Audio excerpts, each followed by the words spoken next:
ان پر تنقید کا حق آپ کو حاصل ہے، ان سے اختلاف کا حق آپ کو حاصل ہے. وہ حاکم مطلق نہیں ہے، وہ عامل نہیں ہے. آپ کو معلوم ہے کہ حضرت عمر پر ان کے کرتے کے اعتبار سے جو ہے وہ تنقید ہو گئی تھی. تنقید کرنے والا کون تھا؟ سلمان فارسی رضی اللہ تعالی عنہ، جن کے بارے میں حضور نے فرمایا سلمانو منا اہل البیت، یہ تو ہمارے اہل بیت میں سے ہے، اتنا قریب. حضور حضرت عمر خطبہ دے رہے ہیں اور وہ کہتے ہیں کھڑے ہو کر لا سمع ولا طاعہ، نہ سنیں گے نہ اطاعت کریں گے. کلمہ بغاوت ہے. تو کوئی ناگواری کا احساس نہیں. مجمع عام میں بات ہو رہی ہے. کیوں کیا بات ہے؟ یہ جو کرتا آپ نے پہنا ہے یہ ان یمنی چادروں سے بنا ہے جو مال غنیمت میں آئی تھی، اور جتنی ٹکڑا جو ہے ہر مسلمان کو ملا اس سے کرتا نہیں بنتا. اور آپ ہے بھی طویل القامت، آپ کا کرتا کیسے بن گیا؟ فرماتے ہیں کہ عبداللہ سے، اپنے بیٹے سے، عبداللہ ابن عمر رضی اللہ تعالیٰ عنہ، عبداللہ تم وضاحت کر دو.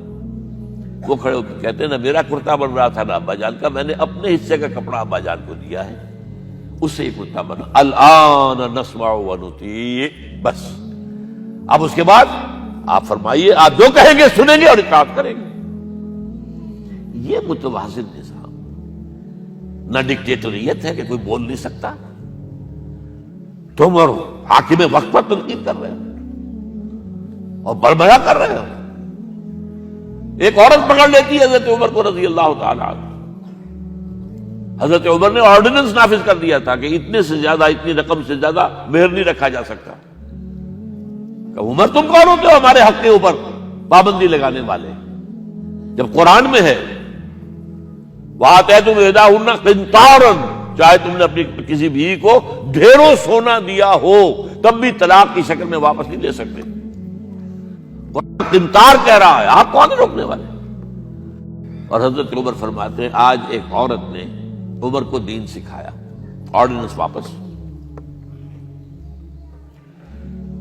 اسی طریقے کا معاملہ حضرت عمر کا یہ اجتہاد تھا کہ یہ جو زمینیں اتنی بڑی بڑی جو ہے سواد، عراق، ایران، مصر سب فتح ہو گئے، چند ہزار صحابہ. اب مطالبہ یہ تھا کہ یہ مال غنیمت ہے ہمارے اندر تقسیم کر دیجیے. جیسے حضور نے غزوہ خیبر میں جو زمینیں تھیں یہودیوں کی وہ مجاہدین میں تقسیم کر دی تھی. دلیل موجود، دلیل بھی سنت رسول سے ہے صلی اللہ علیہ وسلم. حضرت عمر کی حکمت کچھ اور کہہ رہی ہے. یہ بات تو میں اپنے انداز سے کہہ رہا ہوں کہ اگر ایسا ہو گیا تو تاریخ انسانی کی سب سے بڑی جاگیرداری قائم ہو جائے گی. کتنے بڑے بڑے رقبے جو ہے صحابہ کو مل جائے گا.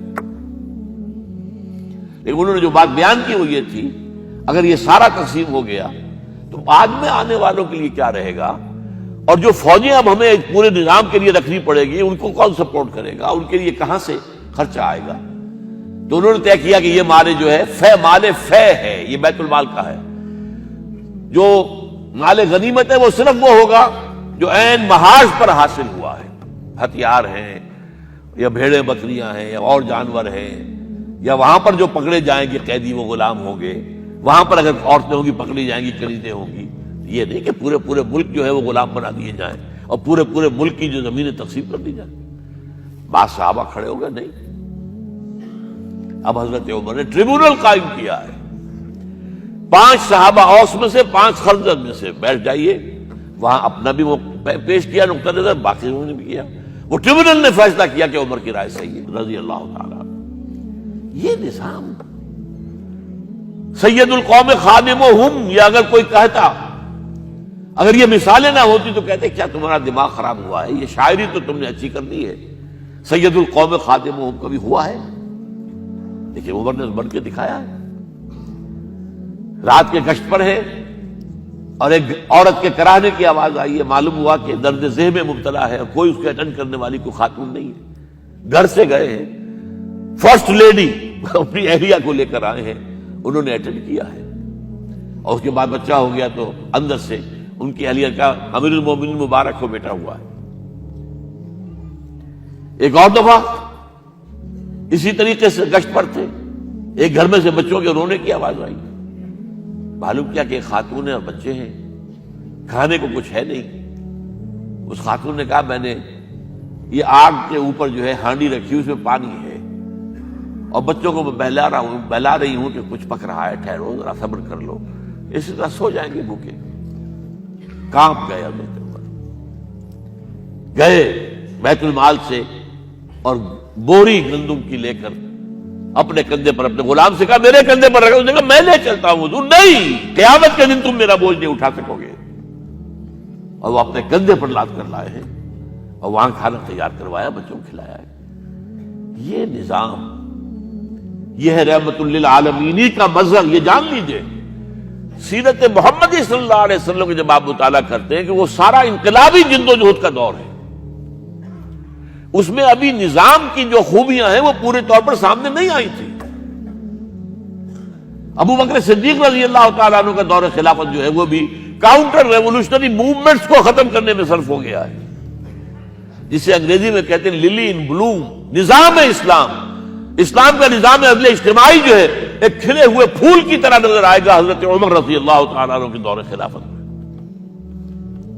مساوات کا اندازہ آپ کر سکتے کوئی؟ خلیفہ وقت سفر کر رہا ہے بیت المقدس کا، کتنے کئی سو میل، میرے کم سے کم 500 میل تو ہوگا مدینے سے بیت المقدس۔ ایک اونٹنی ہے، ایک خادم ساتھ ہے، اسی اونٹنی کے اوپر راشن بھی ہے راستے کا، لہذا ایک وقت میں ایک آدمی سوار ہو سکتا ہے، دو نہیں۔ ایک منزل خلیفہ اوپر بیٹھے ہیں اور خادم آگے چل رہا ہے نکیل پکڑ کر، ایک اگلی منزل میں خادم اوپر بیٹھا ہے اور خلیفہ آگے جو ہے نکیل پکڑ کر چل رہا ہے۔ جب آخری منزل آئی تو وہ خادم کی باری تھی اوپر بیٹھنے کی، اس نے ہاتھ جوڑ دیے کہ خدا کے لیے لوگ کیا کہیں گے، مجھے کہیں گے تمہاری یہ جرت۔ فرمایا نہیں، الدور دورک، نہیں، یہ تو حساب کا معاملہ ہے، میتھمیٹکس کا معاملہ ہے، یہ تمہاری باری ہے، بیٹھو۔ یہ بلندیاں، یہ عظمتیں، یہ عدل، یہ انصاف، اور پھر یہ کہ بوریا نشین، کوئی محل نہیں۔ ایک آیا ایرانی مدینے میں چکر لگایا، کوئی انہیں محل نظر نہیں آیا، اسے پوچھا ہے اینا ملککم، تمہارا بادشاہ کہاں ہے؟ جواب دیا گیا لیس لنا ملک بل لنا امیر، ہمارا کوئی ملک نہیں ہے، بادشاہ نہیں ہے، ہمارا امیر ہے۔ کہاں ہے تمہارا امیر بھائی؟ وہ بیت المال کے کچھ اونٹ گم ہو گئے تھے، سب تلاش کر چکے، نہیں ملا، ہمارا خلیفہ خود گیا ہے۔ کسی کو ساتھ لے کر گیا ہوگا آئیڈینٹیفیکیشن کے لیے، تو دیکھا دوپہر ہو گئی تھی، دھوپ تیز ہو گئی تھی، حضرت عمر اپنے درے کو اپنے گردن کے نیچے رکھ کر ایک درخت کی چھاؤں میں آرام کر رہے تھے۔ نہ کوئی باڈی گارڈ ہے، نہ کوئی محافظ ہے۔ انہیں وہی کھڑے ہو کر کہا اے عمر، تم انصاف کرتے ہو تو تمہیں کوئی ڈر نہیں ہے، اور ہمارے بادشاہ خون پیتے ہیں لوگوں کا، وہ کانپتے رہتے ہیں، انہیں اونچی اونچی فصیلیں چاہیے، بڑے بڑے فوجی چاہیے، انہیں تو بہت اسکواڈز چاہیے کہ جو ان کی حفاظت کریں۔